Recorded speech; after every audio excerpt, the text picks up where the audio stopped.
But let's start with the battle for Benjamin Sesko then. Manchester United and Newcastle, as we've said, have both made bids. Who'll get him? Let's begin with the Manchester United side of things. Peter Stevenson is in Manchester for us and joins us again. Peter, good to see you again. Right, what are Manchester United offering?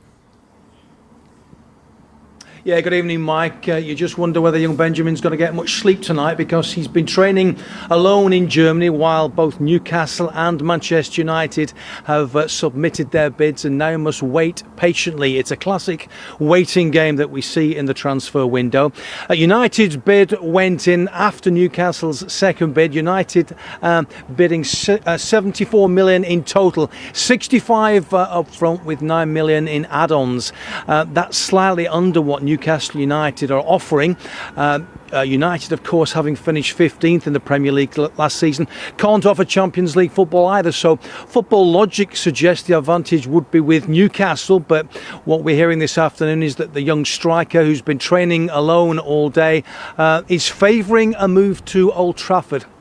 What that will do is significantly, of course, increase United's attacking options. We've seen Matheus Cunha come in, we've seen Brian Mbeumo come in, and really, if you like, experienced Premier League performers. And when you throw young Benjamin into the mix, I'm sure that's what Ruben Amorim is hoping for. A really good attacking, potent threat from United, something which we didn't see at all last year.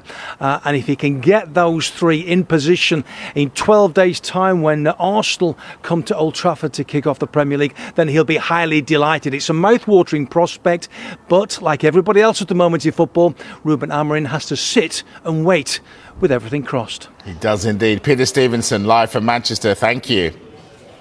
So that's the United side of things regarding Sesko. What about Newcastle? Well, our reporter Keith Downey has the latest from there. They made that first bid on Saturday morning that was turned down by Leipzig. They asked them to come back with a different structure, different payment terms. Newcastle did that and more and raised their offer last night to 80 million euros, so around about 70 million pounds plus a potential 10 million pounds in add-ons. So Newcastle's offer is actually 5 million euros more, should I say, than Manchester United's, as one source is telling us, maintains that the player favours a move to Manchester United over Newcastle United, and I think that will be hard, really difficult for the people in power here at Newcastle United, who have already seen multiple players slip through their fingers this summer to Leipzig, and we've yet to get clarification from the player. And until that, as far as Newcastle are concerned, their bid is still live and on the table. Right, they both want him. Rob Dorset, who gets him? At the moment, you have to say it looks like Manchester United. The sense I've been getting, and you heard from Peter Stevenson and Keith Downey there, the two men who know better than anybody, the tone that they're giving suspects that Manchester United are winning this race. And the impression I get from the people I've been speaking to is that Sesko has preferred a move to Old Trafford all the way along. And that from RB Leipzig's point of view, they've been waiting for Manchester United to reach the level of bid that Newcastle have made. They haven't quite done it yet. They're still some distance off it, 5-10 million euros, depending on the exact figures. But it's pretty clear that he would rather go to Old Trafford. And I think that leaves Newcastle in a very difficult position. Even though they can offer Champions League football, even though they finished so much higher. They finished 5th compared with Manchester United's 15th last season. We know that Manchester United have been in turmoil. Newcastle have been a very steady ship under Eddie Howe. They've been consistently improving. And yet, that history of one of the world's biggest football clubs, I think, is probably going to tell in the end. Is that it? Is that about what's gone before then? Because it doesn't make sense that Newcastle can offer Champions League football while Manchester United were, flirting with relegation last season, and yet they have the edge, apparently. Maybe an everlasting thanks to Sir Alex Ferguson, possibly, because they are still Manchester United at the end of the day. But speaking to, Brian Mbeumo, he didn't bother him about no European football. Does Champions League matter as much as people let on sometimes? A lot of the time it's a financial package, and it is playing for Manchester United. But look, it's not all over for Newcastle United at all, who, let's just say, since the takeover, have recruited ever so well. But, as Rob says, it does look as if now he is leaning towards Manchester United. But also got to mention the recruitment director, Christopher Favell, who was at Leipzig, who was speaking so highly about Sesko. I wonder if that's playing a key role in this as well. Not just Ruben Amorim, but Manchester United collectively. But he's untried, untested, really, isn't he? And he's raw, clearly. What do you make of the sort of sums being spoken about forwards this summer? This is absolutely fascinating because I haven't known a transfer window like this one where we've seen so many world-class strikers on the market, on the move, many of them coming to the Premier League. Let's show you some of the stats that we've been looking at, because I think this speaks absolute volumes. You can see some of the summer signings there and just how much we're talking about. There's a star, of course, next to Benjamin Sesko, because that's not completed yet, but you can see that Hugo Ekitike is at the top of that one at £79 million. Gyökeres, 63.5. Mateus Cunha, not a striker, he's a forward. Same with João Pedro, you'd say there. Look at the absolute bargain for Chelsea at the bottom, Liam Delap there with a £30 million release clause. I think it's right that you put him in this sort of category, this sort of company. I think he could be that good. But Mike, what I think is fascinating is, where do you get the value here with a striker? Do you get the value for somebody who is experienced like Gyökeres, 27 years old, been there and done it, scored 92 goals in 103 games for Sporting? Yeah, in which league, though? In the Portuguese Premier League. Yeah.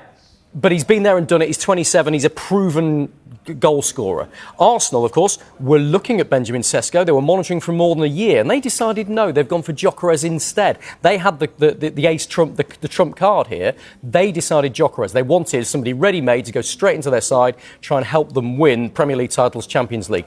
They didn't have time to wait around for maybe 2 years for Benjamin Sesko at 22 to prove what he can do in the Premier League and become that sort of player.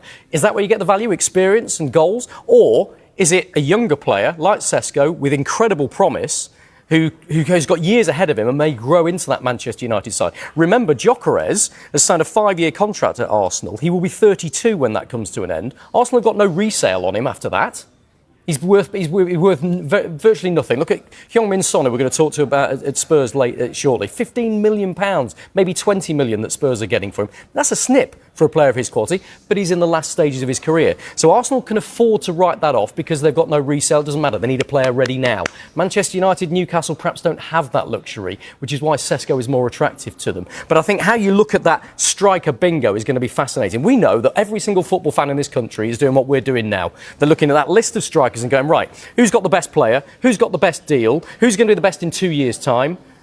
It's a fascinating debate, and it's going to go on between Newcastle and Manchester United. Where's the value then in this list? Well, if we've got the opportunity to see his record at Leipzig over the last couple of seasons, look, we could debate all day long what's the bigger and better league, Bundesliga or the Portuguese league.